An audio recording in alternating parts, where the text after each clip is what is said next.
So, കഴിഞ്ഞ ക്ലാസ്സിൽ നമ്മൾ ഇൻട്രൊഡക്ഷൻ പറയുന്ന സമയത്ത് നമ്മൾ കുറേ കാര്യങ്ങൾ പറഞ്ഞു അല്ലേ? We talked about the kind of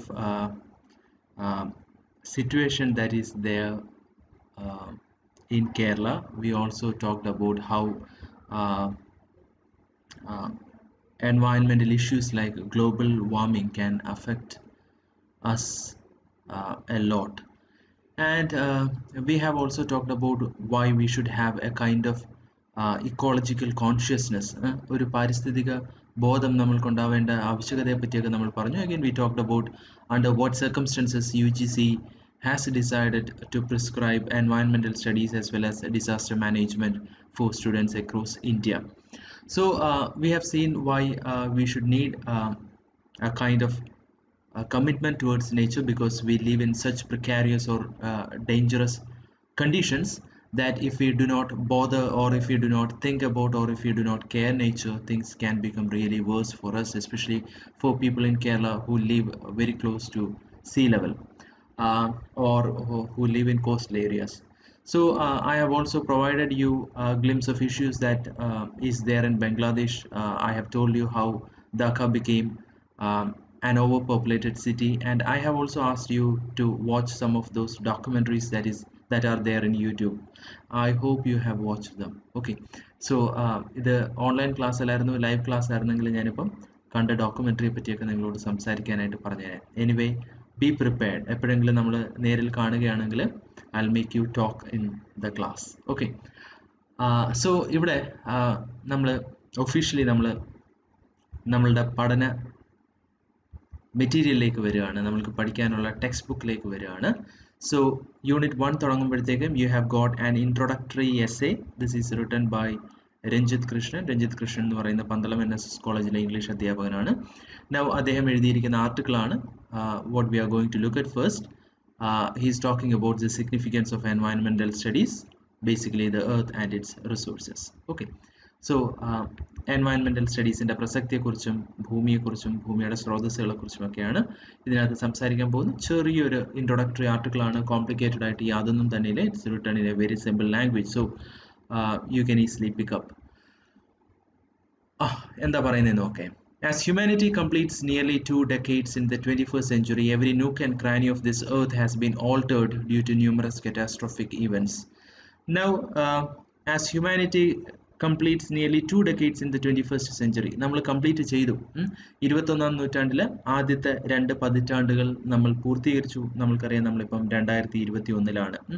so ആ പൂർത്തീകരിക്കുന്ന സമയത്ത്, as humanity completes nearly 2 decades in the 21st century, every nook and cranny, nook and cranny means നമ്മൾ മുക്കും മൂലയും എന്നൊക്കെ പറയത്തില്ലേ, അതാണ് nook and corner of this earth has been altered. ഈ പ്രകൃതിയുടെ ഓരോ മുക്കും മൂലയും മനുഷ്യൻ എന്ത് ചെയ്തിരിക്കുന്നു? മനുഷ്യൻ മാറ്റിമറിച്ചിരിക്കുന്നു, അല്ലെങ്കിൽ മാറ്റിമറിക്കപ്പെട്ടിരിക്കുന്നു due to numerous catastrophic events. പ്രത്യേകിച്ചും എന്തിലൂടെ? പ്രകൃതിയിൽ സംഭവിച്ച പല ദുരന്തങ്ങളിലൂടെ ഈ ഭൂമിയുടെ പ്രകൃതിയുടെ മുക്കും മൂലയും തന്നെ മാറി മറിഞ്ഞിരിക്കുന്നു. The earth, which was once hailed as the green planet, has gradually lost its luster with cataclysms like climatic changes, pollution, volcanic eruptions, and natural and man-made disasters. ഒരിക്കൽ എന്താ ഗ്രീൻ പ്ലാനറ്റ് എന്ന് നമ്മൾ ഹെയിൽ ചെയ്യുക means പ്രകീർത്തിക്കുക. ഒരിക്കൽ നമ്മൾ പ്രകീർത്തിച്ചിരുന്ന നമ്മളുടെ ഗ്രഹം, okay, അല്ലെങ്കിൽ നമ്മളുടെ ഭൂമി, has gradually lost it's lustre.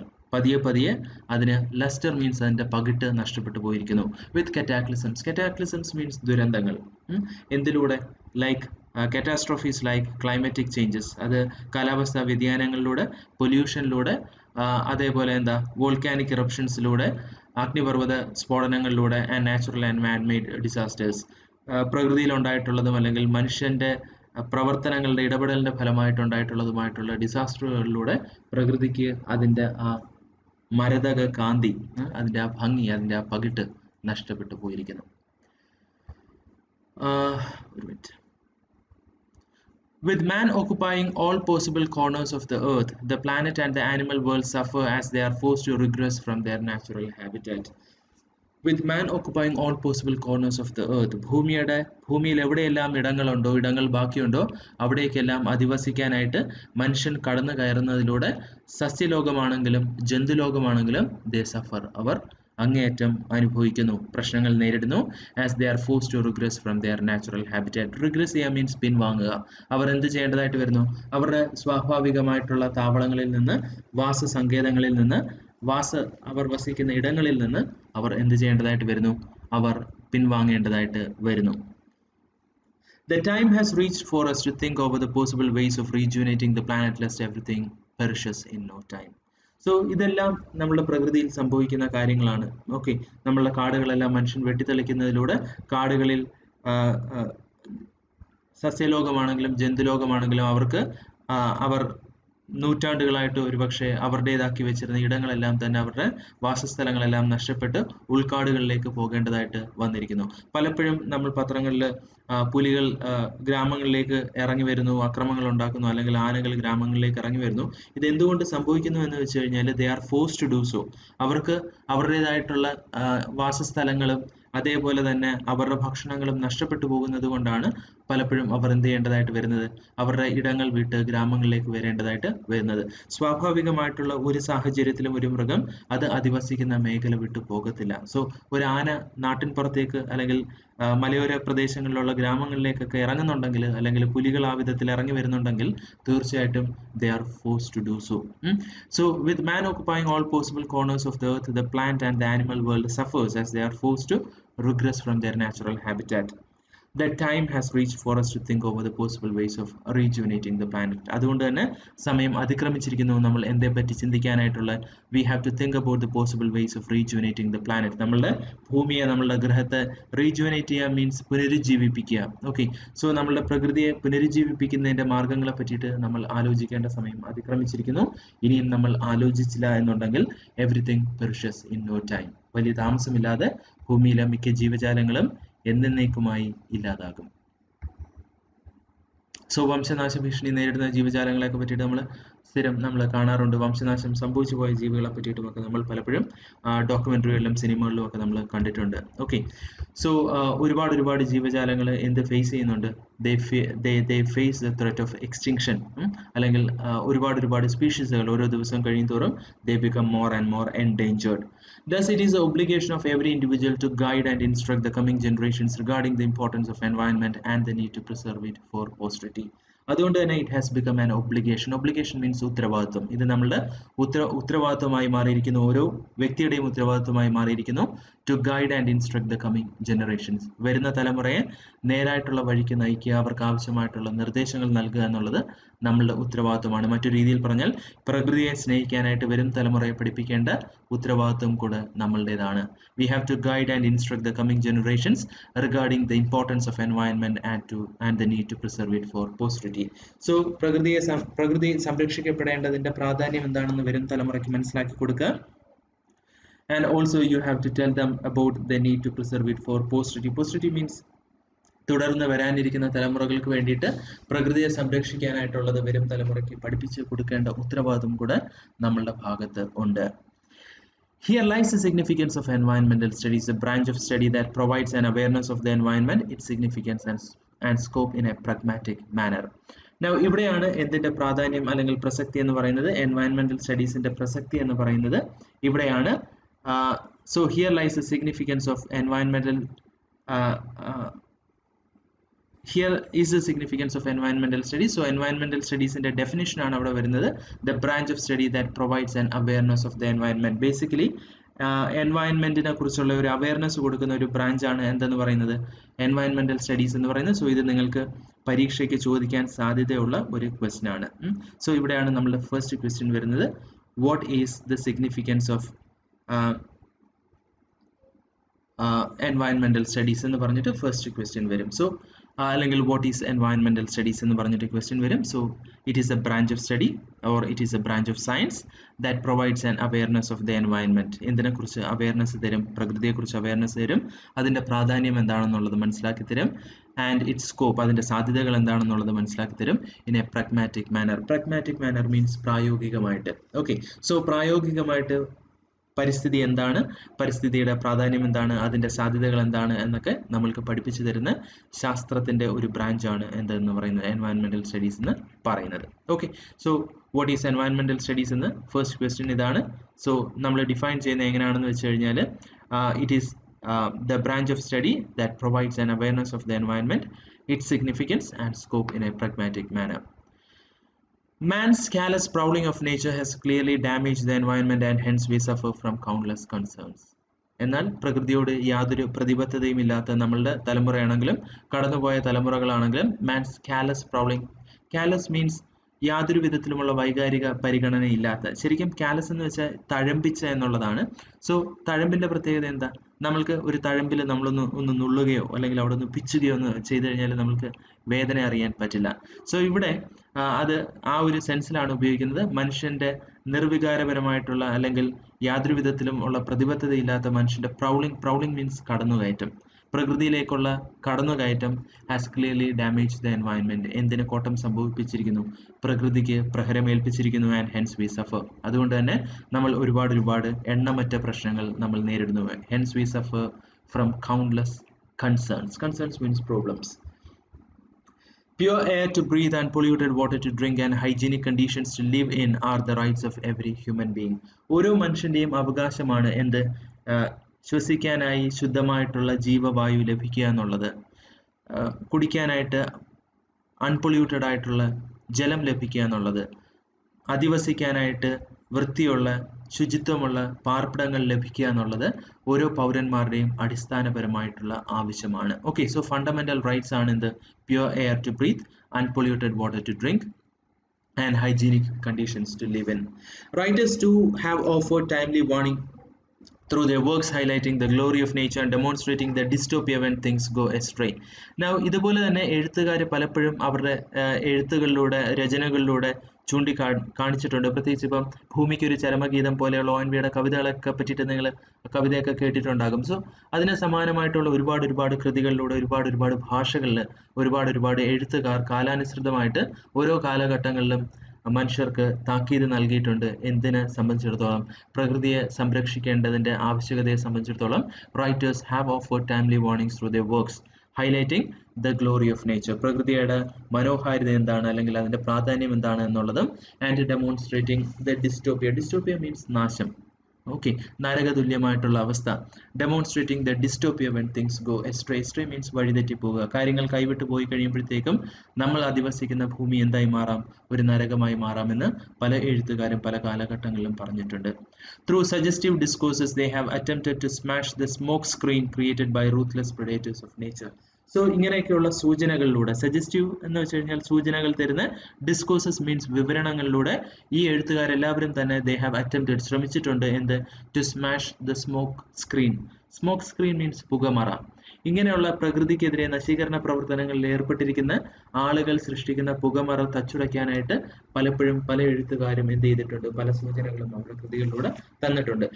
ഈ സ്മോക്ക് സ്ക്രീൻ എന്നൊക്കെ പറയുന്നത് ഇപ്പൊ പലപ്പോഴും ഇപ്പം മനോഹരമായിട്ടുള്ള ഒരു ഗ്രാമത്തിൽ അല്ലെങ്കിൽ ഒരു നദിയുടെ കരയ്ക്ക് ഒരു വ്യവസായ സ്ഥാപനം കൊണ്ടുവന്ന് സ്ഥാപിക്കുമ്പോഴത്തേക്കും അതിന്റെ സ്ഥാപകർ പറയുന്നത് എന്താണ്, ഈ നാട്ടിലെ യുവാക്കൾക്കും യുവതികൾക്കും ഒക്കെ ജോലി തരാൻ വേണ്ടിയിട്ടാണ് എന്ന് പറഞ്ഞിട്ട് എന്ത് ചെയ്യും, അവിടെ ഭയങ്കരമായിട്ടുള്ള ഒരു ഇൻഡസ്ട്രി അങ്ങ് പണിയും. സോ ഇതൊരു പുകമറയാണ്. ശരിക്കും ലക്ഷ്യം എന്താണ്, ആ നദിയെ ചുറ്റിപ്പറ്റി കിടക്കുന്ന പരിസ്ഥിതിയെയും ഉപയോഗിക്കുക എന്നുള്ളതായിരിക്കും അവരുടെ ലക്ഷ്യം. അല്ലെങ്കിൽ ആ വ്യവസായ സ്ഥാപനം അവിടെ റൺ ചെയ്യുന്നതിലൂടെ ആ നദി പൊല്യൂട്ട് ചെയ്യപ്പെടും എന്നൊക്കെ ഉള്ളതാണ് വാസ്തവം. എന്നാൽ ഈ വാസ്തവത്തെ മറച്ചു വെച്ചുകൊണ്ട് അവർ എന്ത് ചെയ്യും, നമ്മളെ വിശ്വസിപ്പിക്കാൻ വേണ്ടിയിട്ട് പല കഥകളും പ്രചരിപ്പിക്കും. സോ ഇങ്ങനെയൊക്കെ പ്രചരിപ്പിക്കപ്പെടുന്ന കഥകളെ ഇല്ലാതാക്കാൻ വേണ്ടിയിട്ട് അല്ലെങ്കിൽ അതിന്റെ സത്യാവസ്ഥ വെളിപ്പെടുത്താൻ വേണ്ടിയിട്ട് എഴുത്തുകാർ പല കാലഘട്ടങ്ങളിലും എന്ത് ചെയ്തിട്ടുണ്ട്, അവരുടെ രചനകളിലൂടെ ജനങ്ങളെ ഉദ്ബോധിപ്പിക്കാനായിട്ട് ശ്രമിച്ചിട്ടുണ്ട്. Okay, the term environment is a broad one which encompasses the background that we live in, including the living organisms like animals, plants, and the non-living factors like the soil, air, and water. Now, നമ്മൾ നേരത്തെ പറഞ്ഞ question പോലെ വരാൻ സാധ്യതയുള്ള ഒരു question ആണ് what is environment. Okay, so അതിന്റെ answer ആണ് the term environment is a broad one. Environment എന്ന് പറയുന്ന ആ പദം ശരിക്കും എന്താണ്, വളരെ ബ്രോഡായിട്ടുള്ള വിശാലമായിട്ടുള്ള ഒരു പദമാണ്, which encompasses the background that we live in. So പരിസ്ഥിതി എന്ന് പറയുമ്പോഴത്തേക്കും അതൊരു ചെറിയ വാക്കല്ല, അതിന് ഒരുപാട് അർത്ഥതലങ്ങളുണ്ട്. ഇറ്റ് എൻകംപാസസ് മീൻസ് ഉൾക്കൊള്ളുക. അതിനകത്ത് എന്തെല്ലാം ഉൾക്കൊള്ളുന്നു? The background that we live in, നമ്മൾ ജീവിക്കുന്ന നമ്മളുടെ പശ്ചാത്തലം അതിലേക്ക് കടന്നു വരും.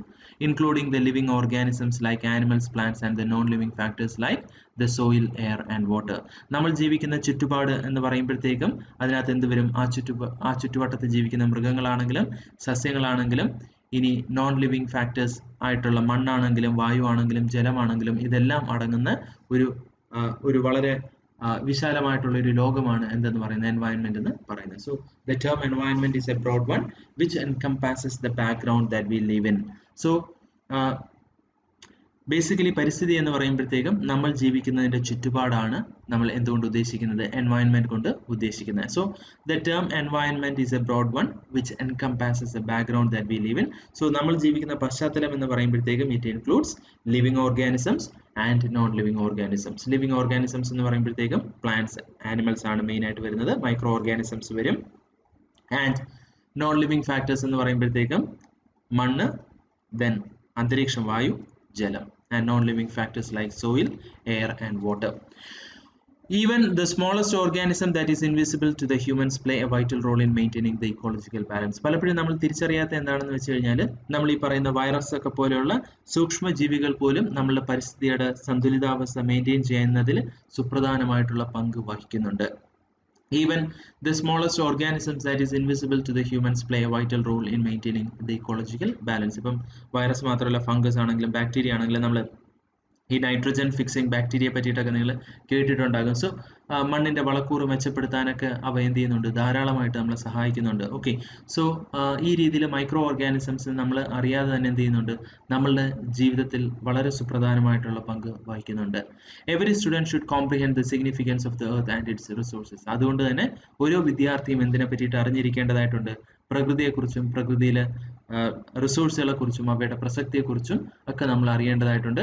We have to know the significance of earth and its resources. Resources എന്ന് പറയുമ്പോഴത്തേക്കും രണ്ട് തരമുണ്ട്. There are renewable resources and non renewable resources. നിങ്ങൾ സ്കൂളിൽ പഠിച്ചിട്ടുണ്ടാകും. Now non renewable resource എന്ന് വെച്ച് കഴിഞ്ഞാൽ എന്താ? അവ റിന്യൂ ചെയ്യത്തില്ല, നമ്മൾ ഉപയോഗിക്കുന്നതിനനുസരിച്ച് അവ തീർന്നുകൊണ്ടേയിരിക്കും. Okay, so they are resources that get exhausted with use. Exhausted, EXHAUSTED. Exhaust ചെയ്യുക മീൻസ് ഇല്ലാതാകുക, തീർന്നു പോകുക. സോ നമ്മൾ ഉപയോഗിക്കും തോറും തീർന്നു പോകുന്ന റിസോഴ്സുകളാണ് നമ്മൾ എന്തെന്ന് പറയുന്നത്? നോൺ റിന്യൂവബിൾ റിസോഴ്സ് എന്ന് പറയുന്നത്. ഇപ്പം അതിനുള്ള ഏറ്റവും നല്ല എക്സാമ്പിൾ ആണ് നമ്മളുടെ പ്രകൃതിവാതകങ്ങളിലെ. സോ അവ എന്താണ്? നമ്മൾ ഉപയോഗിക്കും തോറും ഈസി ആയിട്ട് അത് റിന്യൂ ചെയ്യപ്പെടത്തില്ല. അതേസമയം റിന്യൂവബിൾ എന്ന് വെച്ച് കഴിഞ്ഞാൽ എന്താണ്? they get constantly replaced with use. നമ്മൾ ഉപയോഗിക്കുന്നതിനനുസരിച്ച് അവ എന്തായിക്കൊണ്ടിരിക്കും? റീഫിൽ ആയിക്കൊണ്ടിരിക്കും. Okay, so renewable resources are those resources that get refilled with use. ഇപ്പം എക്സാമ്പിൾ, അതിനുള്ള ഒരു എക്സാമ്പിൾ ആണ് എന്താണ്? വാട്ടർ അല്ലേ? നമ്മൾ ഉപയോഗിക്കുന്നതിനനുസരിച്ച് നമ്മൾക്ക് മഴയിലൂടെ എന്ത് ചെയ്തുകൊണ്ടിരിക്കും? നമ്മൾക്കത് കിട്ടിക്കൊണ്ടിരിക്കും. അതുപോലെ തന്നെ സോളാർ എനർജി, നമ്മൾ എത്ര ഉപയോഗിച്ചാലും സോളാർ എനർജി തീർന്നു പോകത്തില്ല. സോ ഇങ്ങനെയൊക്കെയുള്ള റിസോഴ്സുകളെയാണ് നമ്മൾ എന്തെന്ന് പറയുന്നത്? റിന്യൂവബിൾ റിസോഴ്സ് എന്ന് പറയുന്നത്. Okay, so every student should comprehend the significance of earth and its resources, both renewable and non-renewable. This section includes 3 units that display the significance of the environment, the need to preserve its resources, and enhance the ability to gauge the aesthetics of nature with the aid of philosophy. Now, ഇവിടെ ഞാൻ ആദ്യം പറഞ്ഞായിരുന്നു നമ്മൾക്ക് ഈ യൂണിറ്റിൽ നമ്മൾക്ക് 3 chapters ആണ് പഠിക്കാനുള്ളത്. ദിസ് സെക്ഷൻ എന്ന് പറയുന്ന ഫസ്റ്റ് സെഷൻ അല്ലെങ്കിൽ ഫസ്റ്റ് യൂണിറ്റിൽ ദിസ് ഹാസ് ഗോട്ട് 3 ചാപ്റ്റേഴ്സ്. ആ 3 ചാപ്റ്റേഴ്സ് നമ്മൾക്ക് എന്താണ് കാട്ടിത്തരുന്നതെന്ന് വെച്ച് കഴിഞ്ഞാൽ they display the significance of environment. പ്രകൃതിയുടെ പ്രാധാന്യം എന്താണെന്നുള്ളത് മനസ്സിലാക്കി തരും. The need to preserve its resources. പ്രകൃതിയെയും പ്രകൃതി സ്രോതസ്സുകളെയും സംരക്ഷിക്കേണ്ടതിന്റെ ആവശ്യകത എന്താണെന്നുള്ളത് മനസ്സിലാക്കി തരും. And also enhance the ability to gauge ചെയ്യുക മീൻസ് അളക്കുക. The aesthetics of nature with the aid of philosophy. തത്വചിന്തയുടെ സഹായത്തോടു കൂടി പ്രകൃതിയുടെ മനോഹാരിത എന്താണെന്നുള്ളത് മനസ്സിലാക്കാനും നമ്മളെ ഈ ഒരു മോഡ്യൂള് സഹായിക്കും. ഓക്കെ, നിങ്ങൾക്കുള്ള കഴിവ് മെച്ചപ്പെടുത്താൻ അതാണ് enhance the ability to understand the aesthetics of nature. Aesthetics means സൗന്ദര്യം with the aid of philosophy. So ഗഹനമായിട്ടുള്ള ചിന്തകളുടെ സഹായത്തോടു കൂടി പ്രകൃതിയുടെ സൗന്ദര്യം എന്താണെന്നുള്ളത് മനസ്സിലാക്കി തരാനും ഈ യൂണിറ്റ് നിങ്ങളെ സഹായിക്കും. For a student of environmental studies, it is very important to understand the different realms of Earth before going into its details. So, പരിസ്ഥിതി പഠിക്കുന്ന ഒരു വിദ്യാർത്ഥിയെ സംബന്ധിച്ചിടത്തോളം നമ്മൾ കൂടുതൽ കാര്യങ്ങൾ പഠിക്കുന്നതിന് മുൻപ് ഭൂമിയുടെ പല തലങ്ങൾ അതാണ് റെലംസ് അതിനെപ്പറ്റി നമ്മൾ മനസ്സിലാക്കേണ്ടതായിട്ട് ഉണ്ട്. So for a student of environmental studies, it is very important to understand the different realms of the earth before going into its details. Generally, the earth has 4 subsystems or realms. സാധാരണ രീതിയിൽ ഭൂമിക്ക് എന്തുണ്ട് 4 realms ഉണ്ട് എന്ന് നമ്മൾ പറയും, അല്ലെങ്കിൽ 4 subsystems ഉണ്ട് എന്ന് പറയും. That is land, water, living things and air. Okay, so ഈ 4 subsystem അല്ലെങ്കിൽ 4 realms എന്ന് പറയുന്ന ഒന്ന് കര, 2 എന്താണ് ജലം, then living things ജീവജാലങ്ങൾ, 3 അന്തരീക്ഷം എന്ന് പറയുന്നത്. These subsystems are known as spheres. ഈ സബ്സിസ്റ്റത്തിനെയാണ് പലപ്പോഴും നമ്മൾ ഏത് പേരിട്ട് വിളിക്കുന്നത്, സ്പിയേഴ്സ് എന്ന് പറയുന്ന പേരിട്ട് വിളിക്കുന്നത്. The earth is divided into 4 spheres. അങ്ങനെ ഈ 4 realmsനെ അല്ലെങ്കിൽ 4 spheresനെ നമ്മൾ ഏതെല്ലാം പേരിട്ട് വിളിക്കുമെന്ന് അറിയാമോ? One is lithosphere, the second one is hydrosphere, the third one is biosphere and the last one is atmosphere. So land നെയാണ് നമ്മൾ lithosphere എന്ന് പറയുന്നത്, water നെയാണ് നമ്മൾ hydrosphere എന്ന് പറയുന്നത്, so ജീവജാലങ്ങൾ അടങ്ങുന്ന sphere നെയാണ് നമ്മൾ biosphere എന്ന് പറയുന്നത്, then വായുമണ്ഡലത്തെ നമ്മൾ എന്ത് പറയും, നമ്മൾ atmosphere എന്ന് പറയും.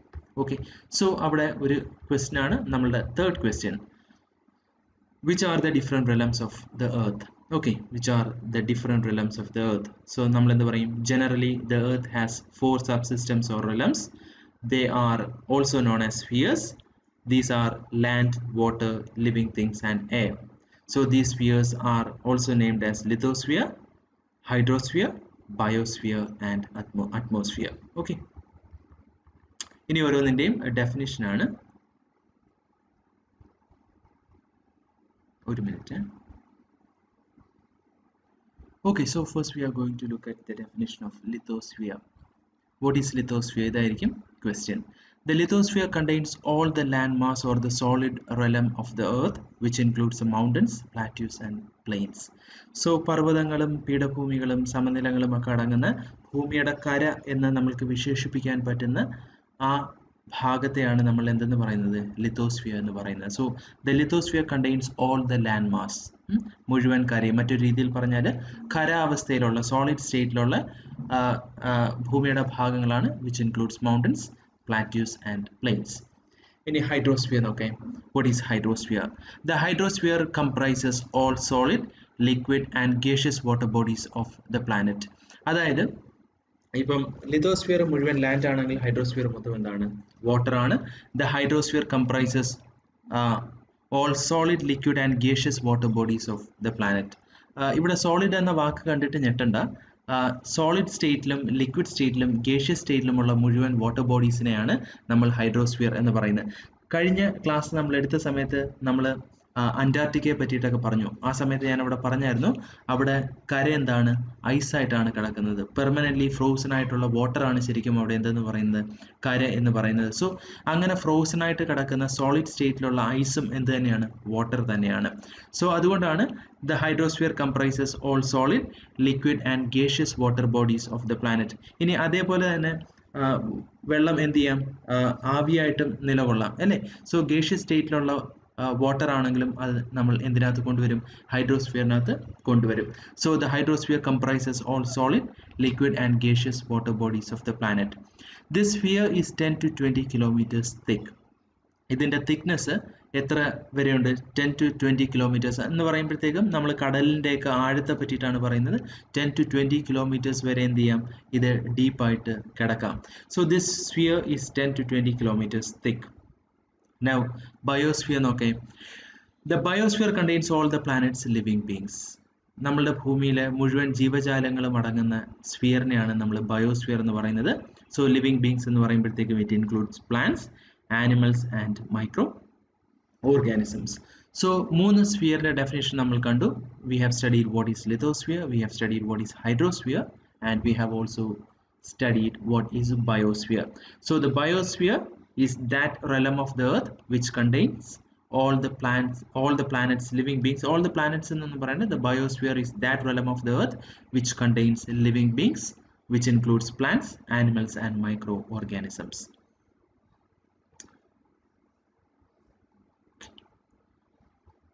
Now നോക്കേ, living beings share a common physical habitat known as biome. അതായത് ഒരേ രീതിയിലുള്ള ജീവിത സാഹചര്യങ്ങളിൽ നിലകൊള്ളുന്ന ജീവജാലങ്ങൾ പങ്കുവെക്കുന്ന ഹാബിറ്റാറ്റിനെയാണ് നമ്മൾ ബയോം എന്ന് പറയുന്നത്. ഇപ്പോൾ ഉദാഹരണത്തിന് ഇപ്പം നമ്മൾ മനുഷ്യർ അല്ലേ, നമ്മൾ അധിവസിക്കുന്ന അതേ മേഖലയിൽ തന്നെ മറ്റ് ജീവജാലങ്ങൾ ഉണ്ടാകാം, നായ്ക്കളുണ്ടാകാം, പൂച്ചകളുണ്ടാകാം, നമ്മൾ വളർത്തുന്ന പശു, കോഴി, ആട് തുടങ്ങിയ മൃഗങ്ങളുണ്ടാകാം, ദെൻ പക്ഷികളുണ്ടാകാം അല്ലേ. ഇങ്ങനെയൊക്കെ ഒരേ ഫിസിക്കൽ ഹാബിറ്റാറ്റ് ഷെയർ ചെയ്യുന്ന കുറേ ജീവജാലങ്ങൾ ഉണ്ടാകാം. അങ്ങനെ കുറേ ജീവജാലങ്ങൾ പങ്കുവെക്കുന്ന കോമൺ ആയിട്ടുള്ള ഒരു ഫിസിക്കൽ ഹാബിറ്റാറ്റിനെയാണ് നമ്മൾ എന്തെന്ന് പറയുന്നത്, ബയോം എന്ന് പറയുന്നത്. So living beings share a common physical habitat known as biome. ഇത് 1 മാർക്ക് ക്വസ്റ്റ്യൻ ആയിട്ട് ചോദിക്കും. വാട്ട് ഈസ് ബയോം എന്നായിരിക്കും question.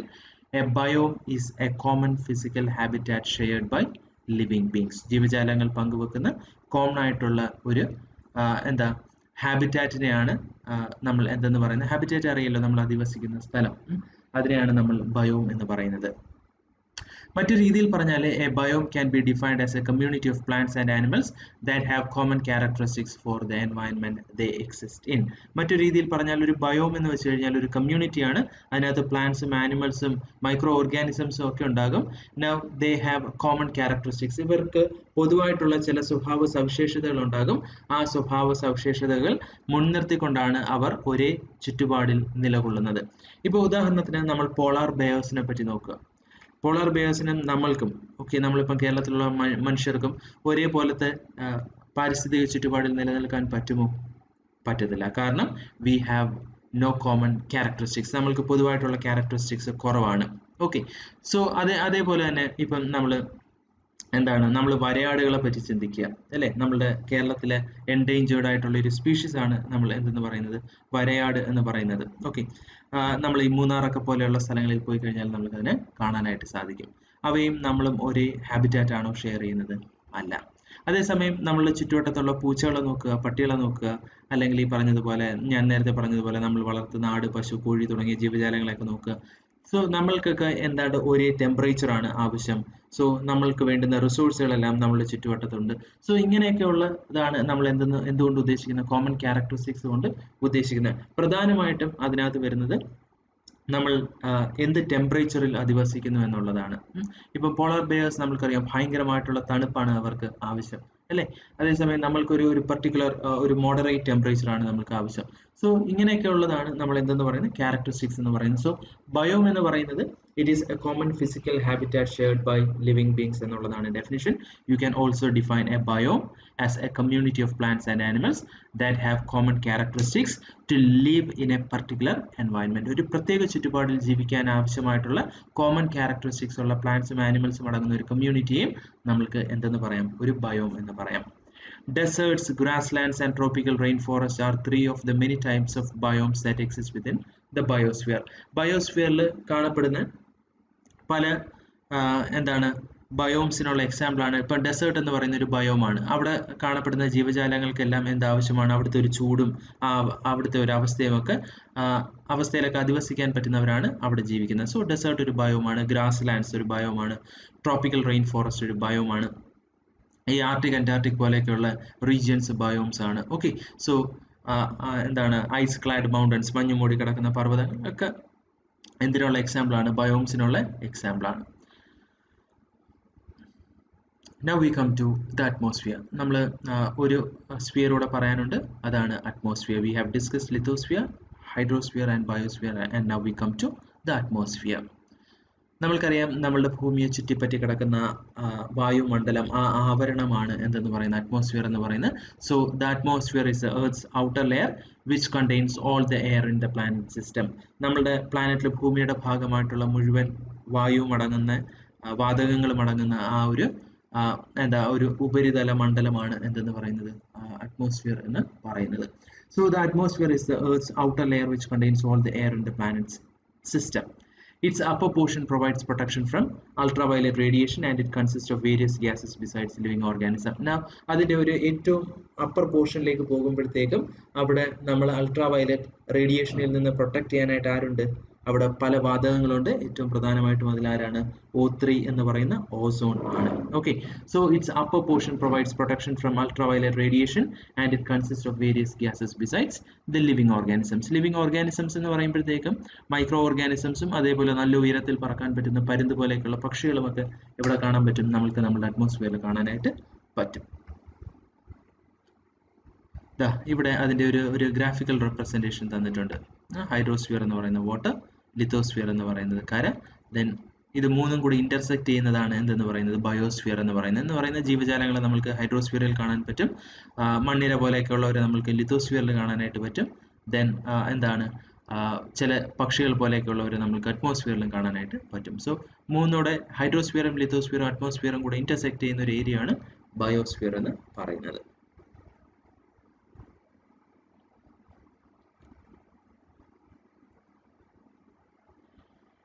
The four spheres of the Earth are closely interconnected and even a slight change in any one of the spheres can result in a major calamity. നമ്മൾക്കറിയാം ഈ 4 സിസ്റ്റംസും അല്ലെങ്കിൽ ഈ 4 സബ്സിസ്റ്റംസും Inter related ആണ്.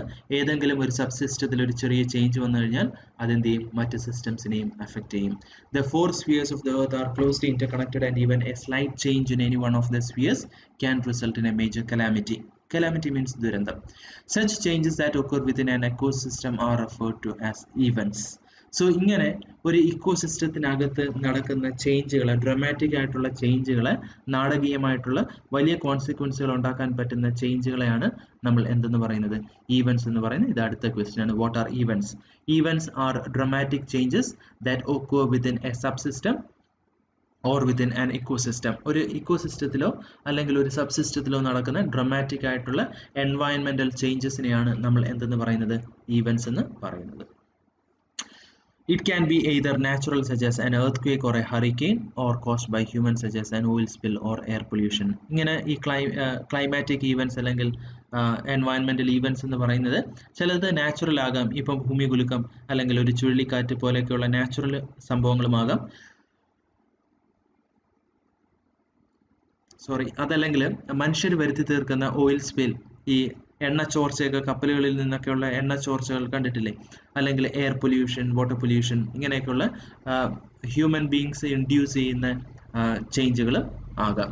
So what are events എന്ന question ചോദിച്ചാൽ എങ്ങനെ പറയും? Events are dramatical changes or dramatic changes that happens within a subsystem or an ecosystem that can considerably alter our environment. അതിനെ എന്ത് ചെയ്യാൻ സാധിക്കും?